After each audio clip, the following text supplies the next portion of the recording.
So why a video tutorial? Are text or video tutorials more effective? I'm sure you've seen it. There are plenty of different ways to get information about an application, whatever it is you want to learn.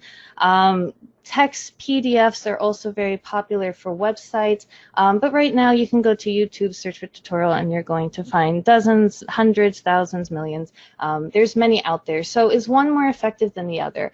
Some researchers looked at it and wanted to ask if one is better. Overall, it seems that they're about equal in effectiveness of being able to retain information and complete the task at hand. And some researchers did find that actually the text or PDF tutorial was actually more successful than the video. Now, there are many different variables to this, including the length of the tutorials, what was being taught, but some other researchers look specifically at screencasts, which are the recordings of your computer screen activity while there's a narration going on, and they are thought to be very effective at teaching application-specific lessons, which I believe is very relevant to our lab, which makes applications. Pretty much the idea of you get to watch an expert perform the task, the user can then replicate those steps to have success. And learning it by watching makes it quicker than if you were to read it. Then your mind has to kind of transfer that information into now actually doing it, which kind of adds just that like extra simple step. But if you're able to just kind of watch the video from the beginning and replicate those steps, you're able to learn the task a lot quicker.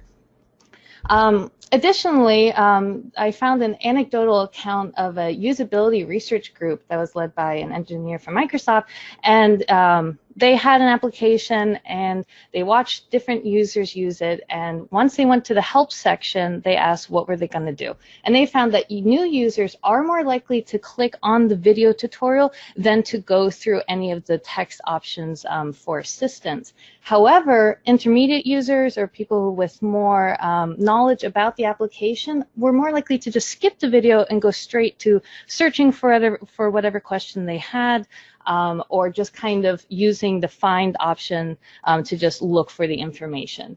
And overall, they actually found that most users just ignored the help section in the beginning and just clicked around randomly on the website before eventually succumbing to the help section. So kind of the takeaway from this is that the video tutorial is probably going to be the best for novice users. So if you have a brand new application, that video tutorial is going to be great to kind of introduce it, show the main concepts behind it, but you may also want to include a text tutorial for your more advanced users who want very specific information. A video tutorial is just going to be too complicated to show all of that information, and text may be more useful.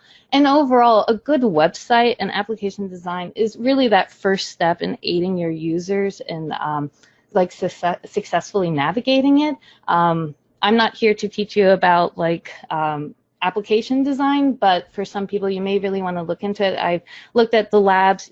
You guys have created some really awesome help features that makes it really super easy for users to use. So definitely keep that up. Also, I wanted to quickly divert and talk about these Myers principles for multimedia learning. This is a pretty great guideline. I'm going to exit out here quickly and show you. These principles of multimedia learning is more just for then video tutorials. It can be used for any sort of presentation or online lesson. And it kind of talks about these 12 principles you should follow to give the most effective kind of presentation. Current slide. The principles do rely on these kind of general assumptions. The dual channel assumption is that humans do possess separate channels for processing visual and auditory information, and that's why multimedia learning can be more effective because you are targeting two different channels at the same time. You do need to remember that we have a limited capacity assumption, so there's a limit on the amount of information a human can process at any given moment, and also the active processing assumption that humans really need to actively engage in the process. You can't just passively absorb information. There needs to be some engagement in the material. So there are 12 principles. I'm going to focus on these 6 for the general video tutorials. There's other principles that are better for online presentations. But when it comes to video tutorials, redundancy, the redundancy principle. People do learn better from graphics and narration than having those with on-screen text. So it's not necessary to create a video that has a lot of on-screen text, just pretty much saying what you, written out what you are saying. You can just narrate. Modality principle is that, again, people learn better from graphics and narrations than just animation and on-screen text. So it's much better to have graphics and somebody speaking over it than kind of this animation that just pops up with text telling you what to do. Multimedia principle is that people do learn better from words and pictures than from words alone. So adding some sort of picture video element is going to make things more effective. This one surprised me. Personalization principle. People learn better from multimedia presentations when words are in conversational style than formal. We'll talk about this more later, but there are some slight techniques you can use to just make your video much more engaging. The voice principle. People do learn better when it is narrated by a human than a machine. So as easy as it sounds to just skip microphones and audio and just use text-to-speech, it's not nearly as engaging. You should be narrating yourself. And finally, this may be a relief to some of you, people do not necessarily learn better if the speaker's image is on the screen. So although it's very popular right now for tutorial videos to have somebody introducing the video or being there in the corner, it's actually not necessary for people to gain the information. So trying to go through this, kind of what are the attributes of a good tutorial video? Probably most important is clarity. You need to establish specific learning objectives. Really, the mantra of less is more is important here. You don't need to go into so much details that you overwhelm the user. They're here for information. If they get overwhelmed, they are going to leave or try to find a different source. And it is recommended that for a short tutorial, I would say probably less than 10 minutes, you only really want 1 to 3 objectives. There are much longer, but you may decide that it's better to actually break that up into many different videos instead of making one big one. For me, the script is where you really get to establish clarity. You need to plan your lesson objective very carefully and make sure that you're keeping things running smoothly, which we will talk about in a second. So again, in practice, if you're making a simpler app, you probably only need 1 tutorial video to explain it, but definitely look into having several videos if it's a more complex application. Know that the script's going to take the longest time, but if you do it right, it's going to save you issues later. And that, yes, there are some video techniques like zooming and panning that can help with clarity, but don't rely on it. Your script should be clear. And finally, going back to Meyer's principles, there is the coherence principle. People learn better when extraneous material is excluded rather than included. So keep it simple, don't bog down people, and you'll have a good video. Second is flow. There should be a natural flow. A lot of times you can just use the natural order of the task that's kind of being explained. For example, if you're teaching somebody how to use Google, you should probably explain the search bar first before you explain the results page. For some applications, though, it's going to be more of a free-for-all that once you get there, there's multiple things you can do, and you may have to decide what it is that people are most likely to do first or what makes best sense to group. So when I created the Scavi video, I decided that I wanted to do the browsing the data sets first, and even though you could go into, once you browse data sets, you can start exploring the Jupyter notebooks, I decided I didn't want to talk about that now and instead focus on that once the user's uploading their data set. So that was just what I thought was going to have the best flow of the video.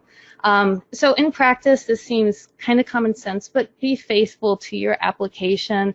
Don't throw in a lot of outside sources. Use what your application does so people can follow along, and definitely decide ahead of time how best to kind of string together these different concepts. For pacing, the more complex the step, of course, the more time it needs. But some people forget that if it's a very simple step, you don't need to spend that much time on it. You don't need to bog people down. Keep things flowing. The voiceover is difficult for a lot of people, and I struggled with it at first. You want to speak at a natural, slow pace. We'll talk about it more later, but you actually have the option of narrating separately from your video, and it will give you better control over the pace. You can go into your editing software and cut out lags or any sort of issues with your speech. And also, you may want to remember that when you're doing actions on the screen, they may take longer than your narration. So when writing your script, think about where you want extra pauses. Again, if you separate your narration from your video, you can do this in editing. You can add longer breaks so that the actions on the screen can happen. But you may want to start thinking about it now. And so in practice, definitely beforehand, look at those complicated steps, see if you can kind of pace it out in a way that it's easier to understand, and don't go into much details over the tinier steps. The idea of cognitive load was mentioned previously, that there is kind of a limited capacity that humans can be learning. You need to identify that cognitive level of your audience. If it's a beginner, they may not know anything about the application. They may not even understand when to use that application. So you may need to address that more for them so that they can get the most out of your video. Also, especially for our lab, think about the audience. Is your application for fellow computational biologists? Are you looking at immunologists? What about the general public? It is possible people could be building applications that are meant for them. And so by identifying that skill level, you kind of know what's going to be important for them. So think back to when you first learned that program or when you're first making it. What did confuse you? What could you have included, or what would you have liked to have been included that would have made it easier for you to learn? You may want to add that to the video. Also, don't overlook these kind of simple assumptions. It may be obvious to you that the file needs to be formatted with the gene names in the rows, but perhaps your audience doesn't know that, or they're used to doing it another way. So really think about those questions. What could be confusing to them? You may want to be addressing that in the video as well. And when in doubt, find somebody from that audience you're aiming for and ask them to look it over, see if they can follow it along and that you're not talking too high or too low, kind of above their level. For appeal, this is a kind of a broad term of, is your video appealing to a large group? Is it something that people would want to know? For our lab, mostly the appeal is that you want to create a video that aids your application. So it's almost like a compliance that needs to be met. And that you're trying to educate the audience. So the appeal is just, hey, this is an easier way to understand this application. This makes the application easier. I'm more likely to use this application. However, if you're working in the lab, right now, for example, clearly COVID-19 is very popular. Most of us presented websites on it. So that is kind of a hot topic right now. So if there is information on COVID-19 that you think you want to share, that is probably a video that people are going to want to watch. So you can think about it in just broader terms of, I need to create a video tutorial for my application. For tone, this is kind of a fine line of, you don't want to be so overly excited that you're distracted, and you don't want to be boring either. I'm sure some of you guys have watched some pretty terrible BuzzFeed or Tasty.com tutorial videos where people are screaming, this is the simplest way to boil eggs, you won't believe your eyes. That sort of language can kind of be isolating for some individuals, and especially for our lab, I don't believe that is appropriate. So definitely try to look at your word choice, be professional but pleasant, try not to use slang. You want to have that broad appeal we were talking about. When narrating, be calm when reading. Don't try to go overboard with your inflections, just pretend you're talking to another person. Breathe normally. I had a huge problem with this when I started. I was holding my breath and then like gasping while recording.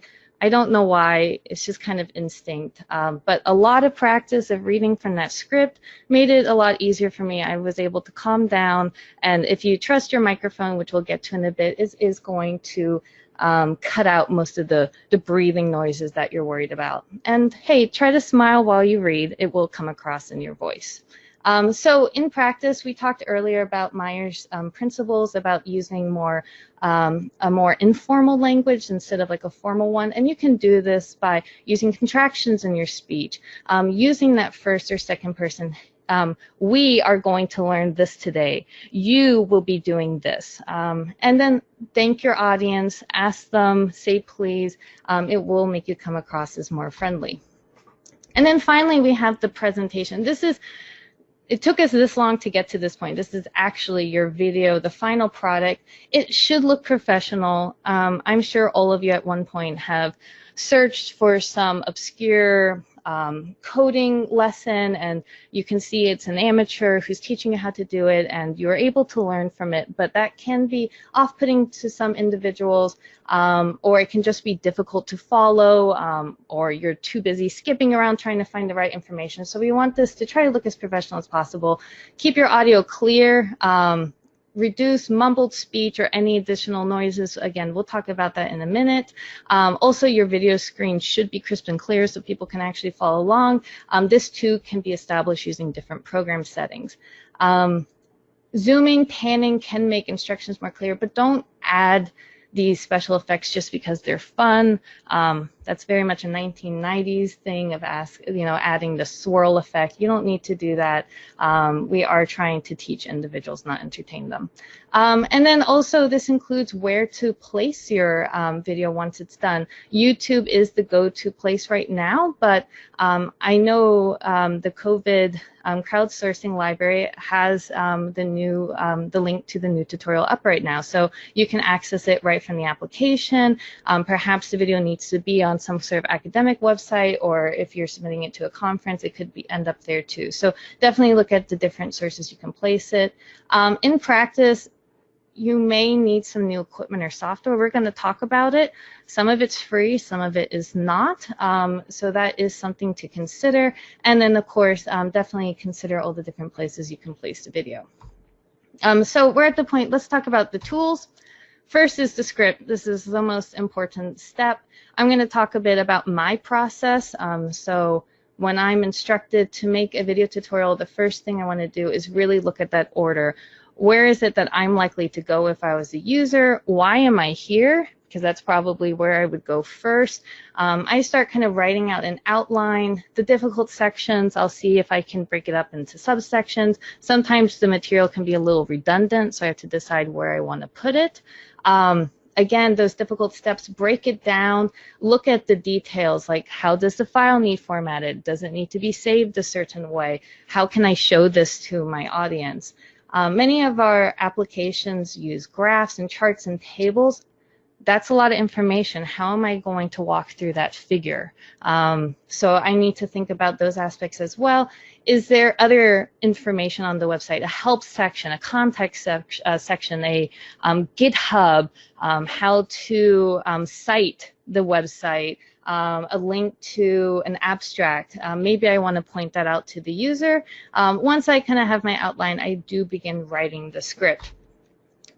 I include an introduction. I want to introduce the lab for a bit of branding and also remind people we work at a great lab, at a great institution, so why not share it? And I also want to include a brief explanation of the goals. Why should you be using this application? Why is it going to be helpful for you? At the very end, I just have a brief conclusion where I may point out, again, the help section or an email or submit a bug form, and then I thank the user for sticking with me through my video. Here's a bit of a snapshot of the what kind of a script looks like. I have like a scene number. Then I say what my voiceover is going to be, and I will read this out loud and practice it several times, and then an action. The action is going to be probably the most important and takes some time to get through. I want to identify where I'm going to click, when I'm going to click, and additionally things like what am I going to type in, what graph do I want to appear, etc. So on that note, yes, you have to pay attention to graphs, charts, and tables. How are you going to navigate them? Are there specific examples? So In this script, I wanted to just type in cancer. I looked it through, and that gave a lot of results, so it looked pleasing, and it looks like the app is doing great things. So I wanted to just type in cancer to have this pop up, and then perhaps there's different options. I know for like the COVID crowdsourcing library, I will type in a drug name that does generate a lot of results, so it gets people excited about what the application can do. And now you just have to read the script several times. Does it sound smooth? Any confusing word choice? There are some difficult terms, especially with drug and gene names. You may want to either spell that out or just practice it so it flows off the tongue. Practice your breathing. Learn when you're going to kind of exhale and not hold your breath. Learn to smile when you're reading. The more comfortable with the script, the more your tone's going to come off as pleasant and conversational. There will be a few points where I want to tighten my inflection. So when I'm talking about a certain button that needs to be clicked, I'll try to say the name of the button in a different inflection so people kind of realize it's a title that I'm asking them to click. And then there may be times in the script where I'll make a note that I need to pause for a little bit longer so I can do the action on the screen. And to save pretty much my own sanity, I never try to just read the script completely in one go. I will make notes of when I want to stop, kind of wrap up that recording before moving on to the next section. It only takes one mistake sometimes for you to have to re-record everything, so I try to break it up into smaller chunks. When it comes to your software, here's just a quick list of just kind of the PC and equipment requirements. Clearly, a dedicated GPU will provide that kind of stability and speed up processing. It can take a long time depending on your video. And there are some other options for video editing. We're going to be talking about Lightworks, but again, there are several out there. If you're comfortable with one already, please use it. But I've been learning off of Lightworks. The microphone, that is what I'm talking into right now, the HyperX Quadcast. A microphone like this has that audio quality that is just much more pleasant and a little bit easier to control, where it can reduce muffles. I don't know if you can hear my chair like squeaking at all. Hopefully not, because it's going to be muffling that sort of stuff out. It's not going to drown out a siren in the background, but it can hopefully neglect some of the hum of the AC in the other room that's going on right now. It is expensive, and so it is my recommendation that if the lab wants to make it a requirement that there are going to be video tutorials for every application, this may be a worthwhile investment. However, you can use your built-in microphone on your computer or laptop. Just know that this is for everyday use and isn't meant for high audio quality. There are some tips you can do to help. You can kind of pick a room that's quiet, pick a room where it doesn't have much echo, so perhaps a smaller room that has blankets, rugs, curtains, all different things you can do. Don't record in your bathroom. That's going to be pretty obnoxious. But really, you do want that good mic. Later on, you can do some slight tweaks with your audio using these like post-editing processes. But it's very easy to mess it up or get to a point where you just can't fix it. So the goal is to do it right at this stage when you're actually recording the voice lines, and because it's not guaranteed you can fix it later. So for the recording software, we're using the Streamlabs OBS, which is kind of a specialized version of this open broadcast software. There are many other options out there. However, these are free, and they have many customization options. And you can use it for other things besides like recordings. You can use it for streaming podcasts and different presentations. Between the two software, Streamlabs is much more user-friendly. So for some of you who are not trying to become, video experts, but just want to create an application every video tutorial every now and then, this might be better for you. It is geared towards live streaming, so there are some options you have to ignore, but you very easily can use it to record video, as I have. The OBS has some more advanced settings. It's going to be end up to personal preference. Both of them are very customizable. And this is Streamlabs right here, and we're going to look at it in more details in a minute. But like I said, it is free and open source, and so there are plenty of other people who created great stuff for it that you may want to use yourself and save you some work. And then for actually editing, we're going to use Lightworks. It is free to use. They have a paid pro version. We'll talk about some of the limitations with that. The biggest one is that the free version allows output of only up to 720p. You can't get any higher than that. In today's day and age, it's noticeable that it's 720p. So if you decide that you want a little bit more clarity in the video, you may have to get the paid version. But again, we're going to, I have the free version of Lightworks, and that's what we'll be looking at in a little bit. So for the actual recording, like I said, the audio quality is very important. Here are just some good practices. Choose that quiet location. Think about turning off your AC, which is what I do. It's unfortunate in summer, but that's just how it has to be. Mute your computer, turn off any sound notifications. Always listen back to your recordings once you're done. There could have been a dog barking in the background, some sort of echo. Maybe your breathing just sounded a little off. So you do need to scrutinize for those noises. And then once you kind of play around with your microphone and find that consistent volume that you want, don't mess with the settings. Leave it where it is. You should be able to place it in a very comfortable way that you can continue doing what you have to do without moving it. And like I said, there are some filters to remove it, but if you just get it right when you record, you're going to save yourself a lot of time later. When actually recording a screencast, here's just some tips I've learned. Clean up your desktop. Get out of any additional programs that you may have open. Clean up your tabs if you're screencasting an internet browser. Your audience doesn't need to know that you've been on Amazon looking up dog food. It's not their concern. You may also want to log out of any of your accounts. So if you're using Chrome, you may not want your email or your name up in that corner. Just log out of it. Mute all of your notifications. This computer doesn't have Slack on it, but I've made sure to mute or just quit out of all of the other notifications that may pop up.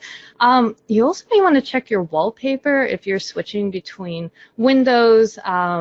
You don't want it to be inappropriate or distracting. So just double check and put on something neutral.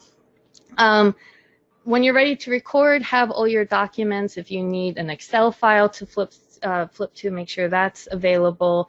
And definitely practice that visual flow. Like, what are you typing into that search bar? Hopefully you've already identified that back in your script stage, but just make sure it works how you want it to. I also like to have sometimes several versions of the application up.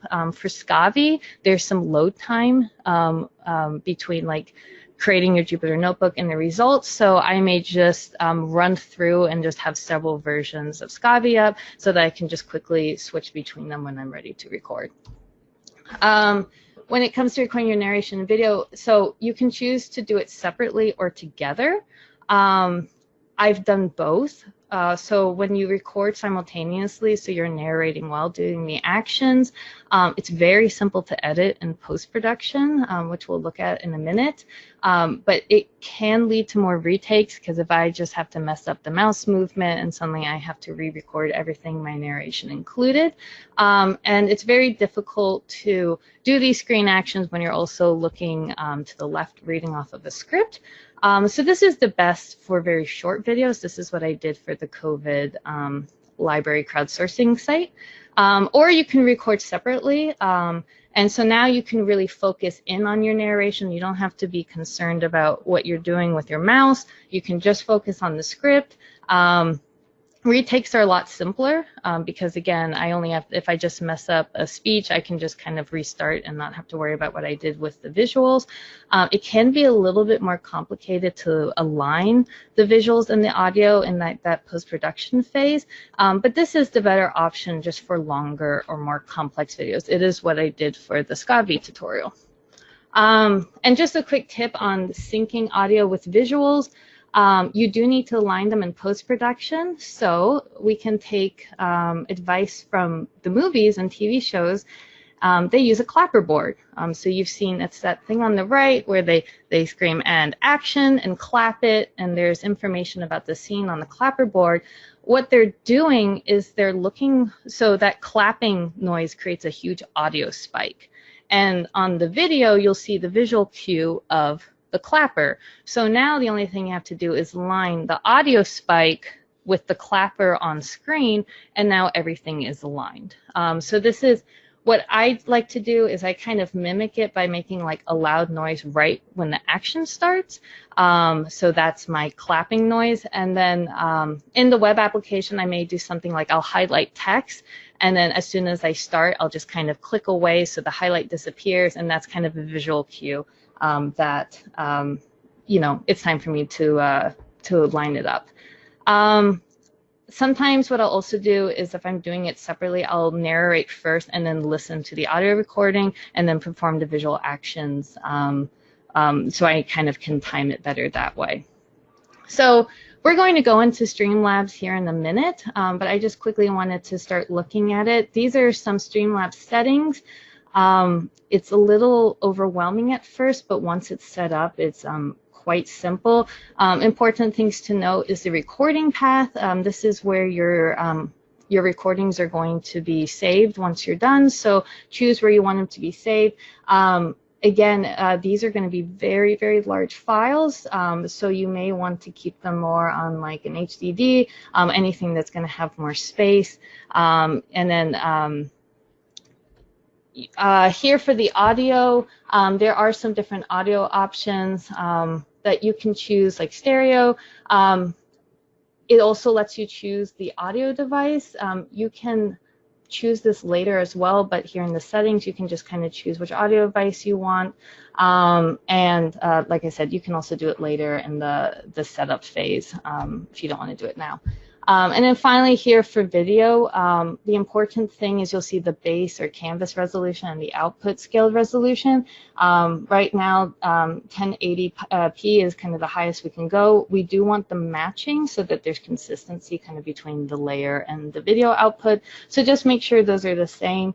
And then you'll see at the bottom common FPS values. We're going to want it to be 60 frames per second. This is the first of many times we're going to identify we want it to be 60 frames per second.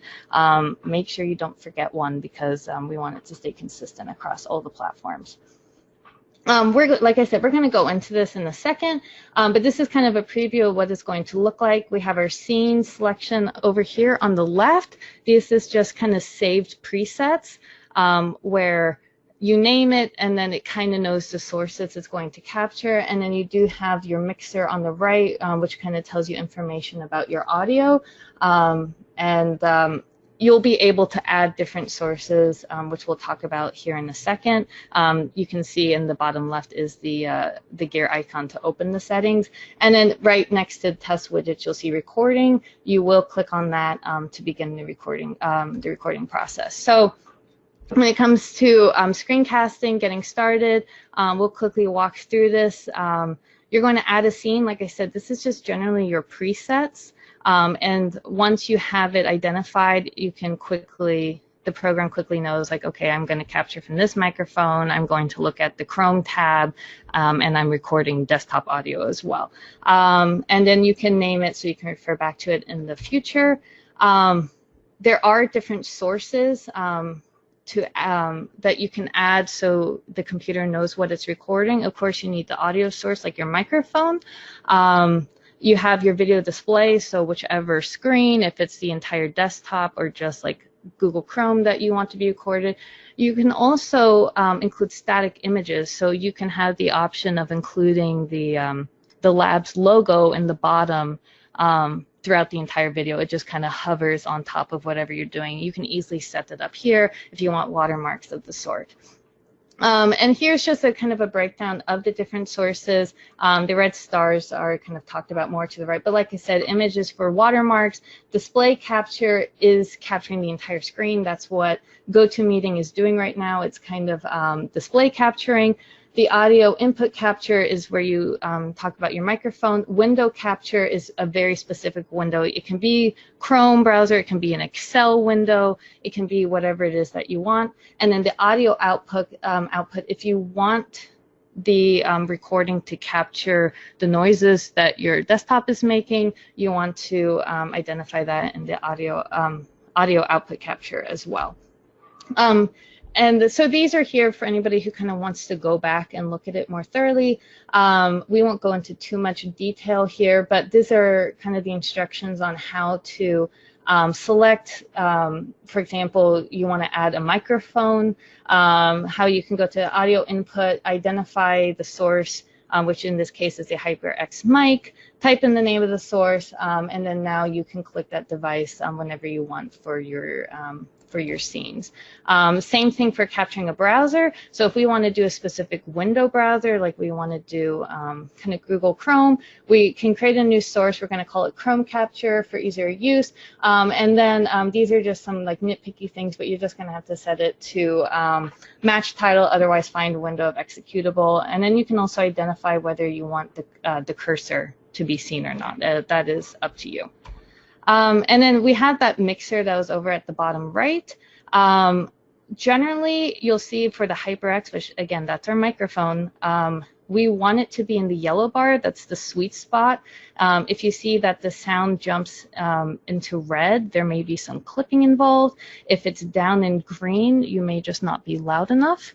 So you're looking for that sweet spot. The slider underneath the HyperX bar can be adjusted to kind of fix it. There's also the gear icon that we'll look at in a second that shows you some additional options. You're just going to have to play around until you get the sound quality that you want. And then for editing, just a quick note on music. You have to decide whether you want background music or not to accompany your video tutorial. Some of the pros is that if you have some background music, you can mask small imperfections. So if you can hear yourself breathing slightly or your chair squeaks, just having some background music will just mask it completely, and so you don't have to be so nitpicky. It can also help to liven it up and maybe just make it slightly more engaging, but you have to be really careful because if you mix the audio wrong, your users are not going to understand you. If the audio is too loud or if the music's too loud, they're not going to be able to hear your instructions. Also, if you choose the wrong music, it can be very distracting. Of course, don't use worded music. Choose something instrumental. Kind of think of what you want. Jazz may be nice, but if it's acid jazz, that might be too distracting for people when they're trying to learn how to use your application. So I like to use some very light, I think it's called like electro pop.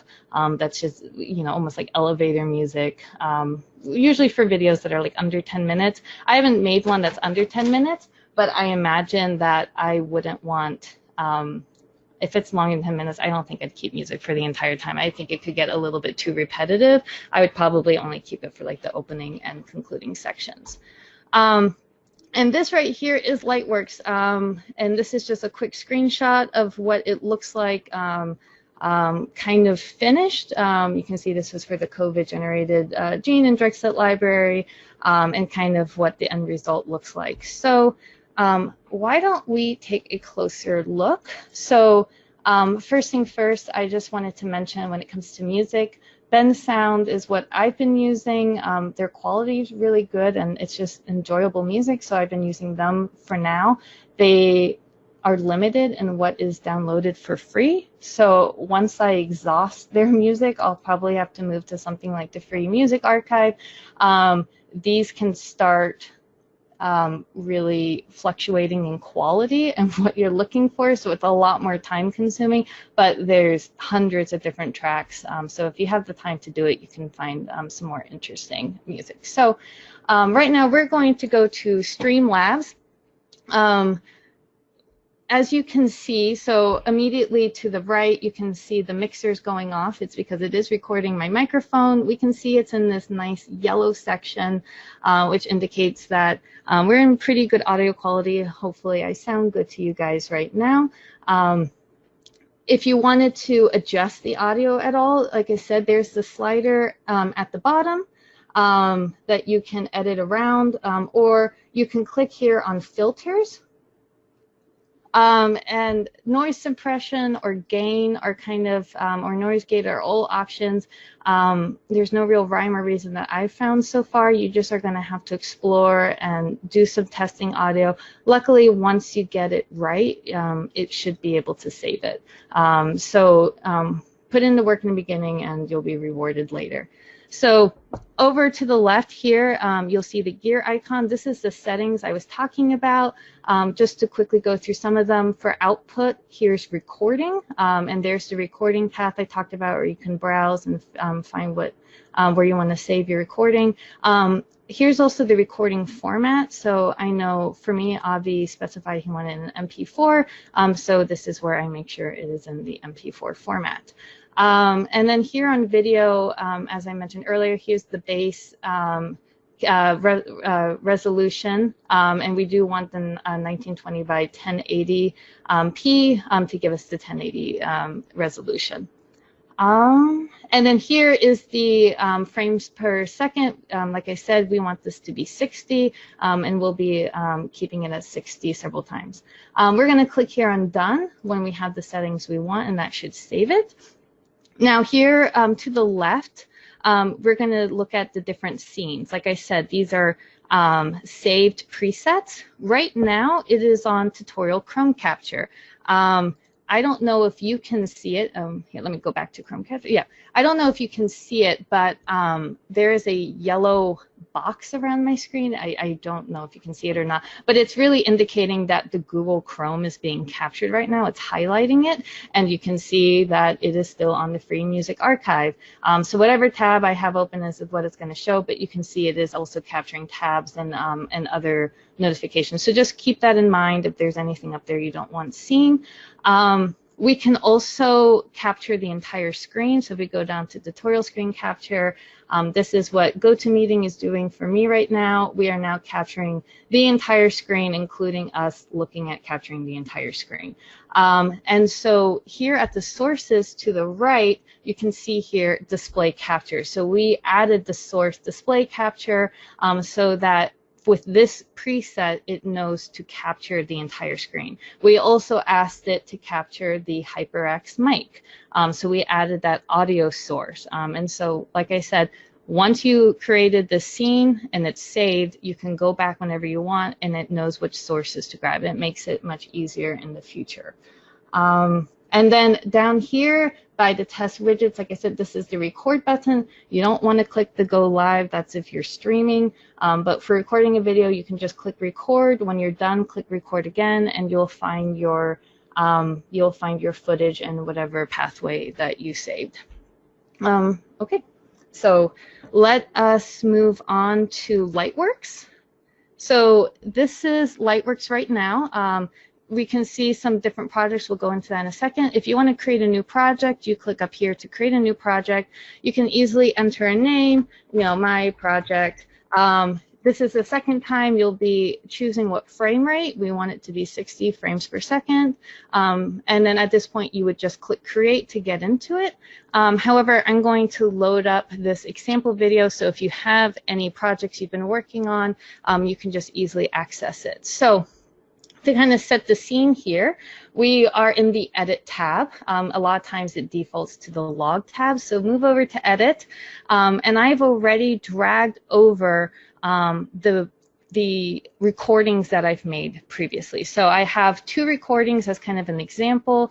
I have the lab bumper logo that I want to be including in the video, and I also have some music over from Ben Sound. So very first, we're going to deal with the bumper because it's at the beginning of the video, so it's easy enough to drag it down, and you can see it automatically adds the video, and there's also audio to this bumper. Now we have and then over here to the right, you can see this is a preview of kind of our project right now.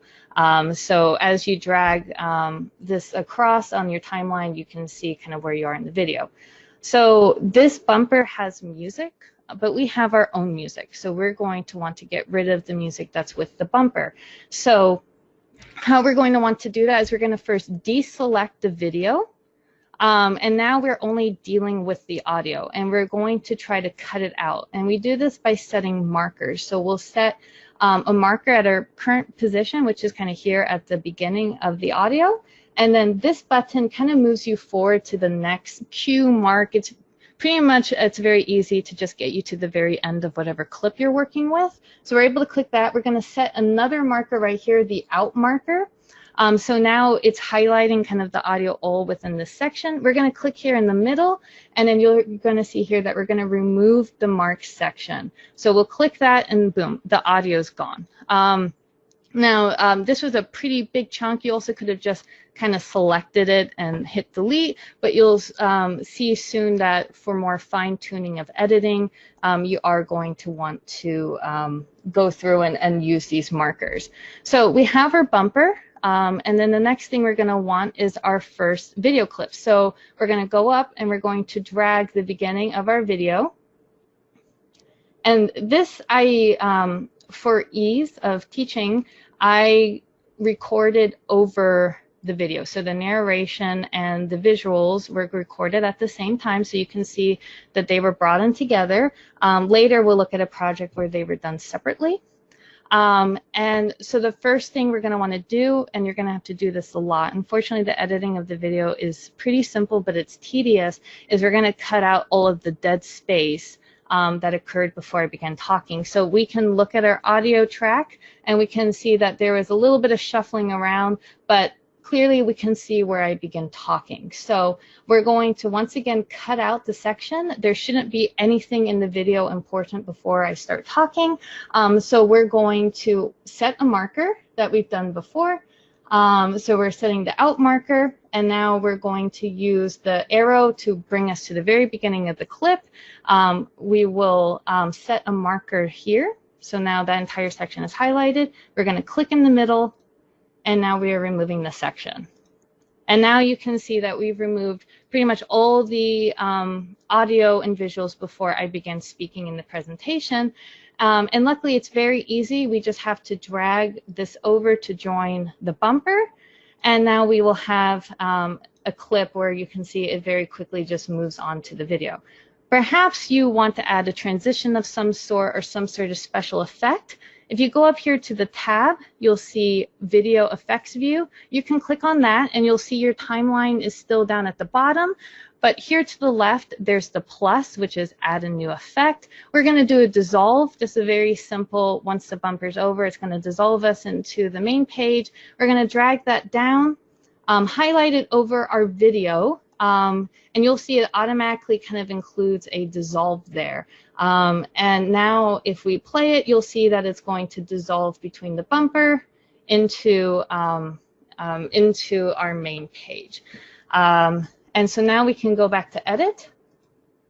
If we wanted to, we can add the second, however many clips of video or audio we have, we can easily drag down, you can see, and add it to our timeline. Again, this will need more editing of dead space, and we'll listen through several times, fixing it up and removing any sort of elements we don't like or mistakes we may have made, such like that.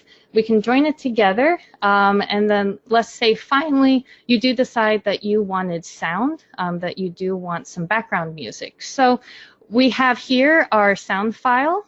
We're not going to drag it to the audio of us talking. We're going to go to a different audio channel, audio 3 and 4, and now we have music. And as you can see, we can drag this around to determine when we want it to start, but we want it to start right at the very beginning. We also could have decided to maybe move it over and have it start after the bumper was done, just like that. So, but we're going to go back and just start at the beginning of the video, but more than likely that music's going to be way too loud. So we're going to go up here to audio, and now you have a kind of a basic audio mixer. Over here to the right, you can see our different audio channels, A1, 2, 3, 4, and we can tell that the music is on A3 and A4, and our narration is on A1 and A2. So that means we're going to want to drop the volume of our music. So we're going to go to A3 and A4, and we're going to drop it. This is going to take some trial and error of playing through. I don't know if you guys can hear the audio of this at all,